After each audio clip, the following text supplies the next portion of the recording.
जानते हैं कि हम सभी बहुमूल्य चीजों को रखना पसंद करते हैं, कोई भी मिट्टी को रखना पसंद नहीं करता है। और हम देखते हैं आज के सुसमाचार में प्रभु साफ साफ कहते हैं कि स्वर्ग राज्य खेत में छुपे हुए खजाने का सदृश्य है, जिसे जो व्यक्ति पाता है फिर छुपा देता है और अपना सब कुछ बेच करके उस जमीन को खरीद लेता है। क्यों खरीदता है? क्योंकि उसको उस जमीन का वैल्यू मालूम है ना, जो उसकी कीमत है जमीन की उसको मालूम है। वो न केवल जमीन खरीदता है लेकिन उसका निगाह कहाँ पे होता है? उस खजाने पे होता है जो उस जमीन में छिपा होता है। अभी हम विचार कर सकते हैं कि वो जब खजाना पा ही गया तो क्यों जमीन में फिर छिपा दिया? जब वो खजाना पा ही गया फिर जमीन में क्यों छुपा दिया?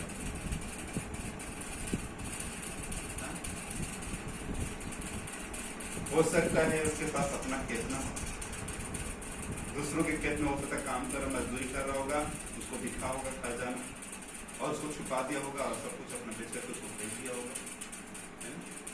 या हो सकता है कि वो जो है दूसरे के खेत में होगा, जो हो सकता है राह चलते या कहीं सुना होगा कि उस खेत में खजाने हैं और उसको खरीदने की कोशिश किया होगा। लेकिन यहाँ पर हमें एक बात ध्यान देने की जरूरत है कि चाहे कोई भी कीमत है वह उस खजाने को प्राप्त करने के लिए तैयार है, चाहे कुछ भी करने को तैयार है, क्योंकि वो उस कीमत बहुमूल्य जो है रत्न है, जो है सोना चांदी खजाने हैं, उसको वह जानता है कि वो बहुमूल्य है और इसलिए वह किसी कीमत पे उस खजाने को प्राप्त करने की कोशिश करता है। और दूसरा हम देखते हैं कि वह व्यापारी जो व्यापार करते हुए जा रहा है और वह मोती को देखता है और अपना सब कुछ बेच करके उस मोती को खरीद लेता है, क्योंकि वह उस मोती का कीमत जानता है। और तीसरा हम देखते हैं कि वह व्यक्ति जो जाल डालता है, बहुत सी मछलियां फंसती हैं और मछलियों के साथ साथ बहुत सी चीजें, बहुत से खरपतवार, बहुत से कीड़े मकोड़े फंसे होंगे जाल में, और वह अच्छी मछलियों को चुन करके अपने बर्तन में रखता है और बुरी मछलियों को, बुरी चीजों को वह निकाल कर बाहर फेंकता है। इन तीनों चीजों में हम देखते हैं कि कुछ जो है अच्छी चीजों को ग्रहण करना चाहते हैं, बुरी चीजों को निकालना चाहते हैं। जब हम इन दृष्टांतों को अपने जीवन से तुलना करते हैं तो प्यारे भाई और बहनों, हम जानते हैं कि हम जो है अच्छी चीजें भी अपने हृदय में रखते हैं और बुरी चीजें भी रखते हैं।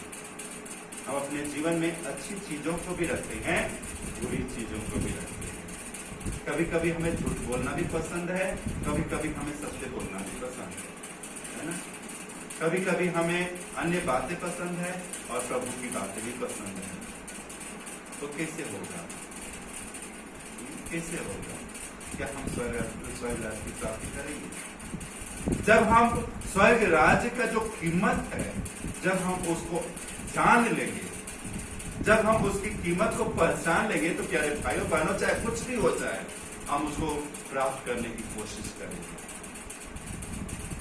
क्योंकि हमें उसकी जो है कीमत हमें मालूम नहीं चलता है, क्योंकि हम उसकी कीमत को जानते हुए भी अनजान बने रहते हैं। क्या होगा स्वर्ग राज्य में, है ना?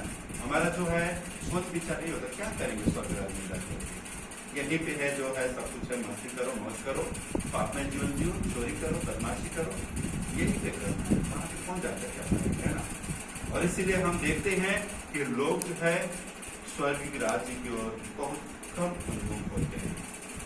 हमें संस्कार दिए गए हैं कलीसिया के द्वारा, हमें वचन मिला है ताकि हम अपने जीवन में बदलाव लाएं, ताकि हम अपने जीवन में स्वर्ग राज्य को खोजें, लेकिन हम हमारे जीवन में बदलाव नहीं लाते। हम लोग कितने लोग बदलाव लाते हैं? हम लोग से कितने लोग जो है स्वर्ग राज्य की कोशिश करते हैं, रोज संस्कारों को ग्रहण करते हैं, रोज वचन सुनते हैं, रोज वचन पढ़ते हैं, रोज प्रार्थनाएं करते हैं, नवी नवी प्रार्थनाएं करते हैं, लेकिन क्या हम सचमुच में उस स्वर्ग राज्य के अधिकारी बन सकेंगे? क्या हम सचमुच में उस स्वर्ग राज्य को प्राप्त करेंगे? आज हमें विचार करने की जरूरत है। आज के हम पहले पाठ में देखते हैं किस प्रकार से गिबयोन में राजा सुलेमान को प्रभु दर्शन देते हुए कहते हैं कि तुम जो कुछ मांगना चाहते हो मांग लो। और वह कहता है कि प्रभु आपने मुझे मेरे पिता दाऊद का सिंहासन प्रदान किया है और अभी तक मुझे संभाला है। मैं आपसे यही विनत करता हूँ, यही मिन्नत करता हूँ कि आप जो है मेरे को विवेक दे दीजिए। और प्रभु कहते हैं कि तुम न सोना चांदी मांगा, न लंबी आयु मांगी, न धन संपत्ति मांगा, तुमने विवेक मांगा और तुमने दिया जाएगा। और जब हम दूसरे पाठ में पढ़ते हैं तो वचन हमें बताता है कि हम सभी प्रभु यीशु के शिष्य बनने के लिए बुलाए गए हैं। हम सभी अपने जीवन में प्रभु यीशु के भाई बहन बनने के लिए बुलाए गए। इसलिए प्रभु यीशु हमारा पौला उठा है और वह जो है सामर्थ्य पौला उठा होने का, प्रभु यीशु के भाई बहन होने का, प्रभु यीशु के बच्चे होने का सौभाग्य उसी को प्राप्त हुआ है जो उसका अनुसरण करते हैं। और वचन बताता है कि उसी को वरदान मिला है जो बुलाए गए हैं। और जो बुलाए गए हैं न केवल उन्हें बुलाया गया है लेकिन उनके पापों से उनको मुक्त किया गया है। और जब वे पाप से मुक्त हो गए हैं तो उन्हें स्वर्ग राज्य प्राप्त हुआ है। और जब हम आज के सुसमाचार के अंतिम वाक्य पढ़ते हैं प्यारे भाई और बहनों, तो वचन कहता है कि प्रत्येक शास्त्री जो स्वर्ग राज्य के विषय में शिक्षा पा चुके हैं उस गृहस्थी के सदृश हैं जो अपने खजाने में से नई और पुरानी चीजें निकालते हैं। शास्त्री कौन थे? शास्त्री जो है शास्त्र के ज्ञाता होते हैं। शास्त्री जो है शास्त्र के ज्ञाता, जो शास्त्र को पूरी तरह से जानते हैं, यहाँ तक कि वे स्वर्ग राज्य के बारे में जानते हैं। वे जानते हैं कि क्या करने से हम स्वर्ग राज्य प्राप्त करेंगे, क्या करने से हम नरक में जाएंगे। लेकिन फिर भी वे अपने जीवन से अच्छी और बुरी दोनों चीजें निकालते हैं। तो क्या होना चाहिए? अच्छी चीजें अपने जीवन में रखना चाहिए, लेकिन फिर भी वो क्या करते हैं? बुरी चीजें अपने जीवन में निकालते हैं। हम भी चुने हुए लोग हैं, हम भी बुलाए हुए लोग हैं, हम भी क्रिस्तीय हैं। जब हम बपतिस्मा ग्रहण किए हैं तो प्रभु ने हमें स्वर्ग राज्य के अधिकारी बनाया है। हम सभी को शास्त्री बनाया प्रभु ने उसके वचन के द्वारा। लेकिन क्या हम अपने जीवन से अच्छी चीजें निकालते हैं या बुरी चीजें निकालते हैं? क्या हम उस स्वर्ग राज्य के लिए मेहनत करते हैं या नहीं करते हैं? आज मैं पूछा कि हम कौन सा चीज निकालते हैं? क्या हम स्वर्ग राज्य के अधिकारी बनेंगे? आइए हम वचन पर मन चिंतन करते हुए प्रभु को धन्यवाद दर्शन के लिए और प्रभु से प्रार्थना करें कि प्रभु हमें स्वर्ग राज्य में ले जाए, प्रभु हमें स्वर्ग राज्य के अधिकारी बनाए और प्रभु हमारे सभी पापों को क्षमा करे।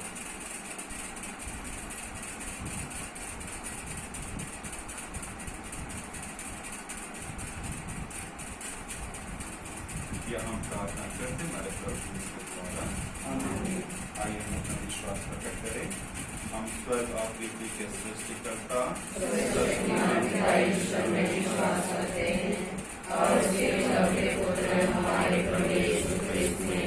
हम विश्वास करते हैं प्रार्थना के द्वारा गर्भ में आए, कुआरी मरियम से जन्म लिए, उन्हें पंतुस पिलातुस के शासन काल में दुख भोगा, मर गए, अधोलोक में उतरे, वह तीसरे दिन मृतकों में से जी उठे, स्वर्ग सर्वशक्तिमान पिता ईश्वर की रहनी और विराजमान है, वहाँ से जीवित और मृतकों का न्याय करने फिर आएंगे। हम पवित्र आत्मा और पवित्र कैथोलिक कलीसिया, धर्मियों की सहभागिता, पापों की क्षमा, शरीर के पुनरुत्थान और अनंत जीवन पर हम विश्वास करते हैं। आमीन। अपने सारी जरूरतों को, सारे निवेदनों को प्रभु के चरणों में चढ़ाएं। प्रभु कहते हैं मांगो तुम्हें दिया जाएगा, ढूंढो तुम पाओगे, और खटखटाओ तुम्हारे खुला जाएगा। इसी वचन को विश्वास करते हुए आइए हम अपने सारे जरूरतों को प्रभु के चरणों में चढ़ाएं। हमारा वाक्य होगा, हे पिता हमारी प्रार्थना सुन। हे पिता हमारी प्रार्थना सुन।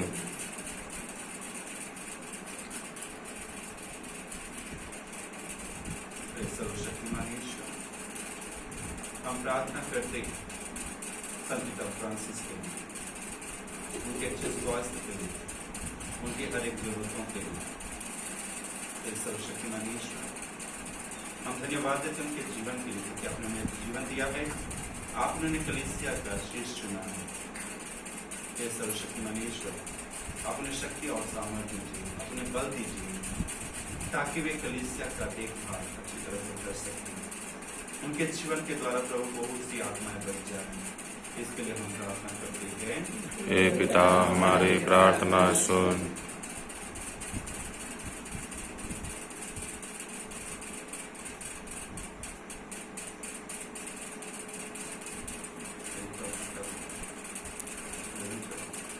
हे सर्वशक्तिमान प्यारे प्रभु यीशु, आज हम विशेषकर संसार भर के सभी पुरोहितों के लिए हम प्रार्थना करते हैं, सभी धर्माध्यक्ष के लिए प्रार्थना करते हैं।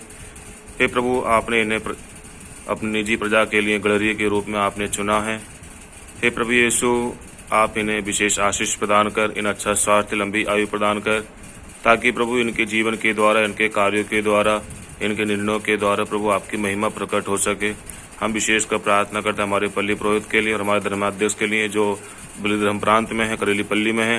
हे प्रभु यीशु, इनके द्वारा आपकी महिमा हो सके और आसपास के सभी जगहों पर आपका मिशन कार्य तेजी के साथ में फैल जाए। पूरे बलिधर्म प्रांत में आपका प्रचार कार्य बढ़ जाए और सभी पुरोहित एक साथ मिलकर, एकजुट होकर आपके नाम की महिमा करने वाले बने। इसके लिए हम आपसे प्रार्थना करते हैं। हे प्रभु,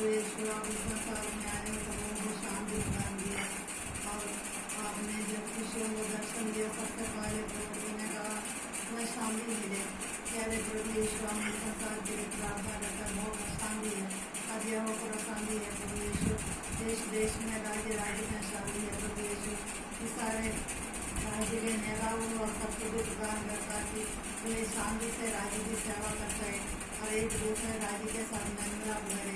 इसके लिए हम प्रार्थना करें। हे पिता, हमारी प्रार्थना सुन। हे प्रभु यीशु, हम विशेषकर आपसे प्रार्थना करते हैं हमारे इस बलिधर्म प्रांत में आपकी मिशनरियों के द्वारा जो भी कार्य किया जा रहा है, विशेष करके सोशल वर्क, डिस्पेंसरी, स्कूल, समाज सेवा, अन्य किसी प्रकार के जितने भी कार्य हो रहे हैं प्रभु, उन सब कार्यों पर आपकी आशीष हो। और जो भी संचालक है, विशेषकर हमारे पारिडायरी के लिए हम प्रार्थना करें, जिनके द्वारा सोशल वर्क होता है और सभी स्कूल, हॉस्टल्स जितने भी चलते हैं प्रभु, सबका आपका अधिकार हो, सब पर आपकी सुरक्षा हो, ताकि जो भी चलाते हैं प्रभु आपकी इच्छा के अनुसार, आपके पवित्र आत्मा की प्रेरणा के अनुसार चलाएं और उन पर आपका अधिकार हो और जहां कहीं भी आपका मिशन कार्य होता है बहुत अच्छा से हो सके। इसके लिए हम आपसे प्रार्थना करते हैं। हे प्रभु यीशु, हम विशेषकर प्रार्थना करते हैं ज्योति निकेतन आश्रम से जुड़े हुए सभी परिवारों के लिए, सभी ख्रिस्तियों के लिए, सभी विश्वासियों के लिए, हर व्यक्ति के लिए जो आज यहाँ पर मौजूद नहीं है, आना चाहते थे लेकिन नहीं आ पाए हैं। हे प्रभु, एक एक को आज हम तेरे नाम से तेरे अधिकार में सौंपते हैं। प्रभु, सबों को सुरक्षा दे, सबों को आत्मबल प्रदान कर, वे जहाँ कहीं भी हैं अपने घर में हैं प्रभु, सुरक्षित रहें, स्वस्थ रहें। वही प्रभु यीशु ने हर प्रकार की महामारी से, हर प्रकार के खतरों से, हर प्रकार के अंधविश्वास की शक्तियों से उन्हें बचाए रख, ताकि प्रभु जितने भी ज्योति निकेतन आश्रम से जुड़े हुए हैं वे सब के सब आनंद मनाएं, खुशी मनाएं और उनके जीवन के द्वारा प्रभु आपकी महिमा हो, उनके हर कार्यों में उन्हें सफलता मिले। इसके लिए हम आपसे प्रार्थना करते हैं। हे प्रभु यीशु, आज हम विशेषकर प्रार्थना करते हैं हमारे देश में जितने भी कोरोना वायरस से संक्रमित जितने भी लोग हैं, हे प्रभु जितने भी स्वस्थ हैं उनके लिए हम आपको धन्यवाद देते हैं और जितने लोग अभी तक अस्पताल में भर्ती हैं, जीवन मृत्यु के बीच में संघर्ष कर रहे हैं, उन सबों के लिए हम प्रार्थना करते हैं। प्रभु यीशु, तेरे नाम से प्रभु उन्हें छुटकारा मिले, उन्हें चंगाई मिले, वे प्रभु यीशु उन्हें नया जीवन मिले। इसके लिए हम आपसे प्रार्थना करते हैं।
हे पिता हमारी प्रार्थना सुन। प्यारे प्रभु यीशु, तूने कहा संसार के कोने कोने में जाकर सारी सृष्टि को सुसमाचार सुनाओ। प्रभु तेरे वचनों में मुक्ति है, शक्ति है। तेरा सुसमाचार संसार के कोने कोने तक पहुंचाने के लिए, लोगों को सुनाने के लिए, विशेषकर हमारे देश के कोने कोने में जो गैर विश्वासी और सारे लोग आपका सुसमाचार, आपका मुक्ति का संदेश सुनाने के लिए मजदूरों को तैयार कीजिए। इसके लिए हम प्रार्थना करें। पिता हमारी प्रार्थना सुन। आइए हम कुछ समय मौन होकर अपनी व्यक्तिगत जरूरतों को प्रभु के चरणों में चढ़ाएं।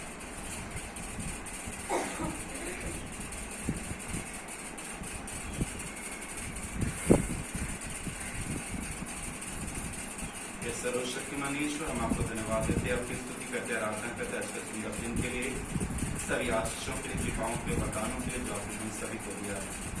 प्रभु हम धन्यवाद देते हैं इस पवित्र समय के लिए जब हम एक परिवार के रूप में यहाँ पर उपस्थित हैं। हे प्रभु, आज हम प्रार्थना करते हैं उन सारे लोगों के लिए जो हमसे जुड़े हुए हैं, हमारे परिवासियों के लिए, और विशेषकर प्रभु उन लोगों के लिए जो कोरोना से पीड़ित है। प्रभु एक व्यक्ति के ऊपर दया कीजिए, जो चंगाई प्रदान कीजिए। हे प्रभु, जो हम यहाँ पे उपस्थित हैं, हम सभी के ऊपर दया कीजिए, और जो यहाँ पे उपस्थित नहीं हो पाए हैं प्रभु उनके ऊपर भी दया कीजिए, उनके भी सारे कार्यों पर आशीष कीजिए, उन्हें भी हर प्रकार से खुशियाँ प्रदान कीजिए। हे प्रभु, इन निवेदनों को और जो हम प्रकट नहीं कर पाए, जो हमारे मनों में है, हे प्रभु आप भली भांति जानते हैं। हे प्रभु, उन्हें प्रार्थनाओं को सुन लीजिए और पूरा कीजिए। यही हम मांगते हमारे प्रभु के द्वारा, आमीन। Page number 90. Lord, ye of darkness, give it हमारे समर्पित तुम्हें प्रभु भेदों के सुख दुख और मेहनत की जिंदगी स्वीकार करो, पावन करो भेद दिनों की, स्वीकारो अपना लो ये बलिदान, तुमको अर्पित प्रेम सुमन, प्रेम से भर दो हमारा जीवन, मिल जाए हमें कृपा वरदान, तुमने दिए प्रभु कई वरदान, करते हम तुमको वंदन नमन, आशीष पाए हम रात और दिन, जीवन बने एक मंगल गान, स्वीकारो अपना लो ये बलिदान, तुमको अर्पित प्रेम सुमन, प्रेम से भर दो हमारा जीवन, मिल जाए हमें कृपा वरदान। प्यारे भाइयों बहनों, प्रार्थना कीजिए कि सर्वशक्तिमान ईश्वर मेरा और आप लोगों का बलिदान ग्रहण करे। वो आपके नाम की स्तुति तथा महिमा के लिए और हमारे तथा में समस्त सगली सिया के मिलाप के लिए आपके हाथों से हम वरदान ग्रहण करें। हे प्रभु, हम तुझे उपहार चढ़ा रहे हैं, इन्हें तूने ही हमें प्रदान किया है।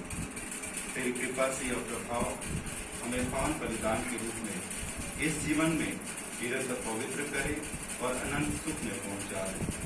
यही हमारी प्रार्थना हमारे प्रभु यीशु के द्वारा, आमीन। प्रभु आप लोगों के साथ हो और आपकी आत्मा के साथ भी प्रभु में मन लगाइए। हम प्रभु में मन लगाए हुए हैं। अपने प्रभु परमेश्वर को धन्यवाद दें। वे उचित और आवश्यक है।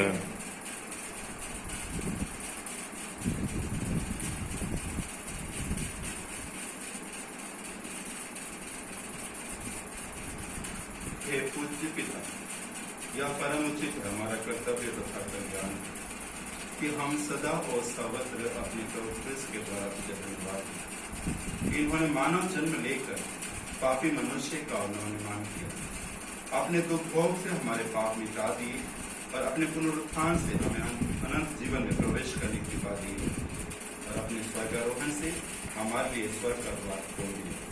इसलिए हम सभी दूतों और संतों के साथ मिलकर फिर स्तुति करते हुए निरंतर ईश्वर से कहते हैं, पेज नंबर 23। पावन तेरा नाम पावन, गूंजे सारा जहां। पावन तेरा नाम पावन, गूंजे सारा जहां। स्वर्ग धरा के हर कोने में तेरी महिमा का। स्वर्ग धरा के हर कोने में तेरी महिमा का।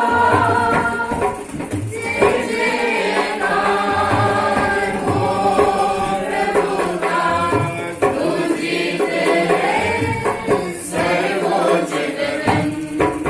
पावन तेरा नाम पावन, गूंजे सारा जहां।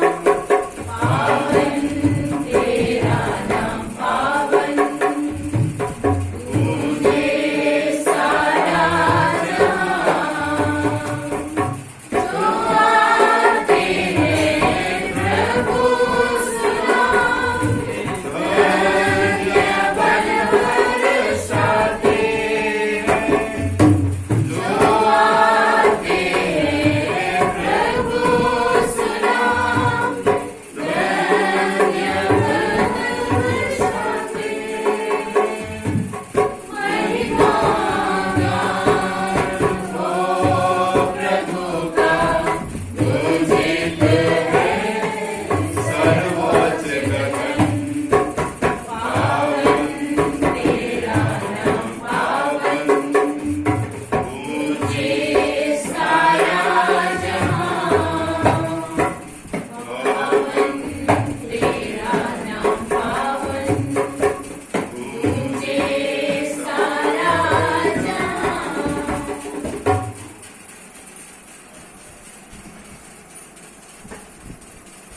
हे परम पिता, तू वास्तव में पवित्र है, सारी पवित्रता का स्रोत है।